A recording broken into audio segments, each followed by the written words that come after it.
Welcome back, dear viewers. Thank you so much for staying with us. You're still watching this edition of The Breakfast Show live on Nile TV International. And now it's time for our first topic of discussion for today. And we're going to be talking about the work and the efforts of several civil society groups and women's rights organizations or women's advocates to bring an end to the violence committed against women. As we know that in our societies, women are subjected to some sort of violence. It can either be or harassment. It could be either verbal or physical. And to shed more light on this topic and the campaigns launched by the civil society organizations to combat violence against women and domestic violence, we're most delighted to be joined here in the studio by Dr. Baraa Jassem, and she's a professor of psychology. First of all, good morning, and thank you so much for joining us. Good morning. Thank you. Good morning, doctor. And let's first of all tackle this from the psychological side. Why do you think we have this phenomenon, or from where did it come? Because in the past, you know, even the way women used to be dressed, even not like today, and even though if they have veil, for example, or whatever they are wearing, still they are subjected to the violence against women. So from your own point of view, from the psychological side, why? Well, I think we're talking about a couple of different issues here. If you're talking about the harassment that they face in the streets, that's completely different. If we're talking about violence, the domestic violence that they're facing in the house, I wish the answer was easy, because if we had the answer, we wouldn't be here today. The number is so high and it's getting worse and worse and worse. One of the reasons is in the Middle East, we do look at women as inferior compared to men, and women tend to accept that role. The women tend to accept the role of inferior compared to men, and even you'll see that the moms actually are not doing anything to change that role. What she'll do is, if she has a boy and a girl, she'll raise the girl as, you know, she'll say things such as, go do this for your brother. So the women will, or the girls will grow up with that mentality that I am less important, I am inferior compared to the men. That's number one. Number two, you'll hear a lot, either at schools or at home, when you hit a girl or a boy, but right now we're talking about women or girls, when you hit a girl, you tell her, I'm hitting you because I love you. So you start associating love with pain. You start normalizing abuse. So when you choose your partner and he hits you, or he abuses you verbally, psychologically, emotionally, physically, it's not going to be strange to you, because you're used to that and you'll think it's normal and that's what's supposed to happen. So that's one of the reasons. If we go back to your point, like why girls get harassed in the street, this has nothing to do with the girl. She can wear anything she wants. It's not, and this is one of the things that we also have to work on, it's not the girl's fault. He has to stop himself, not her. Even if she's not wearing appropriate clothes, it's his fault, because it's his role to control himself and his urges. So do you blame this inferiority that you were talking about on the culture, or on the education, or the literacy? Well, it's a mix of everything. It's the culture. It's absolutely not the religion, because if we are treating women according to the religion, they'll be almost equal with men. But yes, it's the culture. It's you know, the way we're taught at school. I mean, it's always how, let's say the girl and the boy, if they do the same act, she's a bad girl, he's a man. He's a manly man and she is a bad girl. So yes, you know, you kind of like tell the girl all her life, you're nothing, you're not worth it. So, yeah. But as you mentioned in the very beginning, talking about women at home and the way or different means of violence, we're not only talking about if the husband beats her, for example, or the father, but I'm talking in general, because also you mentioned something that is really very, very important, to be abused emotionally, physically, psychologically, because sometimes I believe that the psychological side may affect her more than the physical side. Thank you so much for saying that. Destroy her life. And she will survive for the kids. Actually, she will still wants to continue for the kids. Yes, it's amazing that you said so, because a lot of people, they underestimate the power of psychological abuse, because you can't see it. And when you can't see it, you don't take it seriously. The emotional, the psychological, the verbal abuse, they scar the soul. It's not like, you won't see a scar on your body, but also, if we're talking psychology now, they say that it takes almost, on average, 6 months to convince someone with an idea. So the husband, they actually brainwash their wife, so she starts doubting herself. When she's being psychologically abused, when she's being emotionally abused, she starts doubting herself. Maybe it's me, maybe it's not him, because you can't put your hand on it. It's not easy to put your hand on psychological abuse, but it's very, very dangerous, and it leads to a lot of suicide, actually. A lot of women. How to deal with it? I mean, this is something that is really, I believe many women, they are suffering of this. Absolutely. It's so hard to break the cycle, because, like I said, you will start doubting yourself. You can't put your hand on it. So you really, really, really, if you don't go to a professional, it's going to be very hard to break that cycle. So my advice, if you think, and a very important thing that we tell women to do, write it down. Write down what happened, because you tend to block it and you tend to forget what happened, because it's so painful, you want to block it. But once you write it down and you start looking at it, then you realize, okay, this is happening. I'm not crazy. It's not me. And try to contact a professional. Go talk to someone. It's very important, because soon he will just, crash you and crash your self-esteem, and you're going to be a very depressed woman, and it might lead, like I said, to suicide, actually. Mm-hmm. How do you evaluate the work of civil society groups and women's rights advocates here in Egypt? I must say, I'm sure they're doing a great job. And I know a lot of organizations that are working hard to shed the light on what's going on. Some groups are amazing when it comes to on-the-ground work. Like they'll shed the light, they'll work with women. So that's amazing. I think we need more, because it takes more than one organization. It takes a societal effort. And even with the societal effort, we will never be able to eliminate abuse. We can only reduce it, because this is like, a big issue. But the challenge here, yes, we are talking about violence against women, but when you come to how to cure it or how to work on it, you're not going to deal with the women, unfortunately. You have to deal with the other side. Absolutely. You're absolutely right, because we have to work on the abuser. At the same time, we have to help tell the women, you have options. This is not normal. You can leave. You're strong enough to leave. Because why is he continue doing what he's doing? Because she's staying. If she's not there, he has nobody to abuse. Because there is no alternative as well for many women. Absolutely, and that's what I meant by it's a societal effort. What we need is short-term plans and long-term plans. We need shelters, we need organizations, because a lot of these women, when they go back home to their family, the family will send them back. They'll say, go back, it's okay, it happens to everybody, maybe he was angry. By the way, it is not limited to the, for example, D class or something like this. As you mentioned, organizations for shelter, you are talking also about B class and sometimes A class, and still she's not working and he owns everything. And the point is, you cannot take her from this standard of living to put her to the organization just to live in any other place. Again, this is another psychological depression for her. Absolutely right. And you know what? The thing is, a lot of people think that abuse happens only to underprivileged women, to poor women, to uneducated women. Actually, it could happen to the richest women, to the most educated. I mean, you'll see doctors being abused, whether verbally, physically, psychologically, and they can't do anything about it. Because like I said, you start believing what the abuser is telling you and you stay. It's so hard. This is one of the hardest things to do, breaking the cycle. And well, in the West, the shelters are actually made for all the levels of people. So that's what I'm hoping that we end. Those women, they need to work on themselves and strengthen, themselves and start believing in themselves so they can break that cycle. Otherwise, it's almost impossible. And it takes, on average, it takes 7 times for the woman to leave and come back before she really permanently leaves this man. Mm-hmm.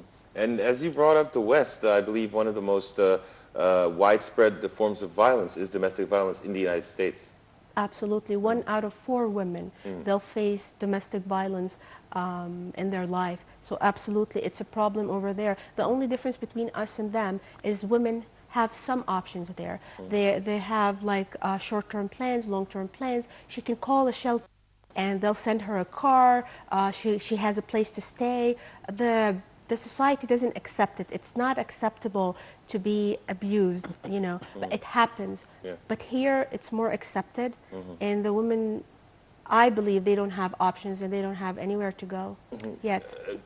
Do you kind of also blame it on the incompetence of women? Because if you find a girl on the street being sexually harassed, I mean verbally, for instance, she would continue walking and she wouldn't confront. Would you blame the girl for that? Absolutely not. She can't confront. Let me ask you a question, and this is a question for all the girls in the house and for men also. When was the last time I stood up for a man, you know, I had a fight with a man?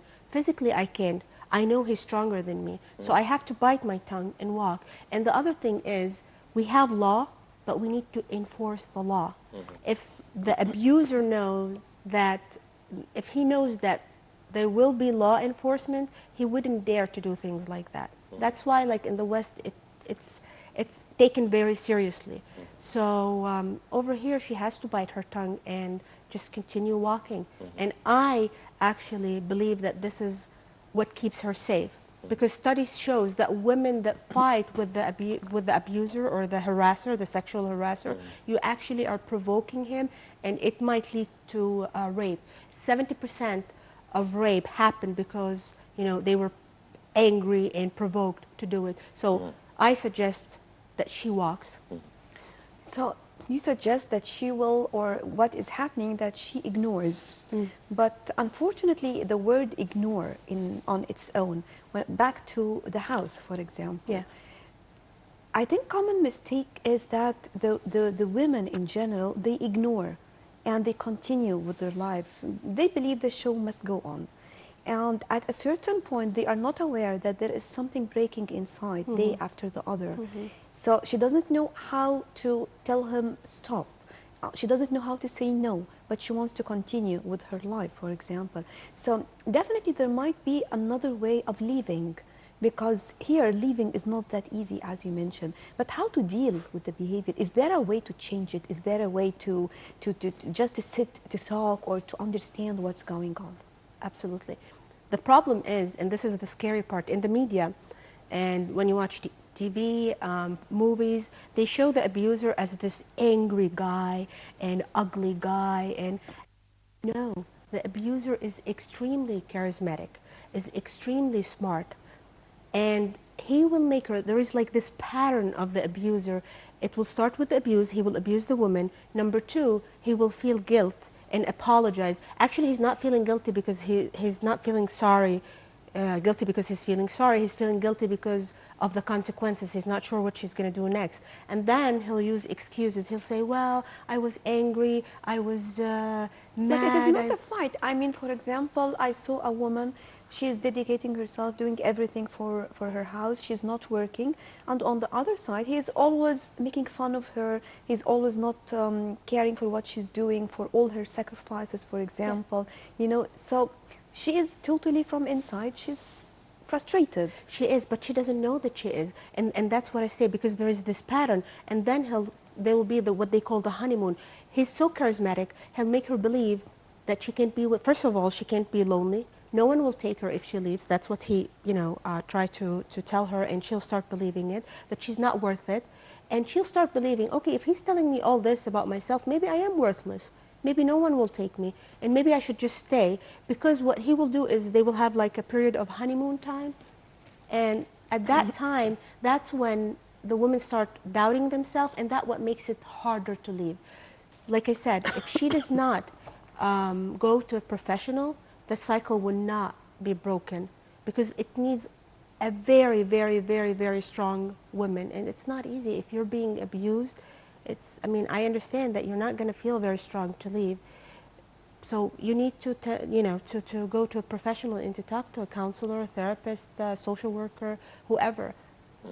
Speaking about seeing a professional, how common do you see it here, not only in Egypt, I mean in the Arab world, and also what are the symptoms that you advise that when one sees these or feels these symptoms, that she must go visit a professional right away?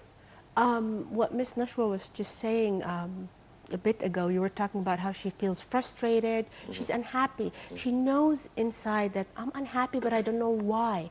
A lot of anger, she's depressed, she doesn't feel like that she wants to do things, she doesn't want to, if she feels controlled, because abuser tends to be controlling. So if you feel controlled, he's not allowing you to, to have relationships, to go out with your friends.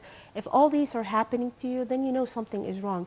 And trust your gut feeling. If you're not okay, you're not okay. So look for a specialist, look for a professional, and talk to someone to help you break that cycle. So talking about how can we work on our new generation, for example, because definitely an educated mother, and she suffered in a way or another. I believe that, again, within every 4 you will find 3 in Egypt, that they are suffering in a certain way in this respect. So definitely when you have a girl and a boy, for example, as your children, how can you overcome this to prevent it to happen from the very beginning?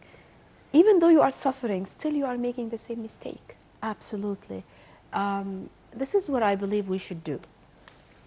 We have to stop thinking that when we marry someone, before we marry someone, it's not a project. Stop believing that you can change the person. I love what I heard some doctor said. She said, the good will not last after the marriage. The bad will get worse. So you have to be prepared and don't marry a project.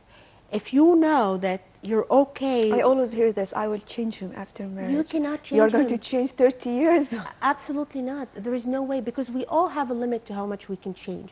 And I really honestly believe from experience, from all the women I've talked to and seen, the good will not stay good. It will get a little bit worse, but the bad will get really worse. That's number 1. Number 2, treat the girl and the boy equally. Teach them that they have right, that they have option, that it's not okay to be abused, that it's not okay to be verbal or physical. Do something about it. Teach them that they have to leave. And this is, the role of the mom also. It's very important that she tell her kids that all the time, because she's raising the boy and he might become the abuser, and she's raising the girl who's going to take the abuse. And by the way, men also get abused, but we're talking about women today. So other than like teaching the children at home, does the education or the school have a role to play here? Absolutely. I think the teachers also can also talk to her student, telling them violence is not okay. If you see kids that are violent in the class, start doing something about it, because maybe they're witnessing violence at home. So start helping them early.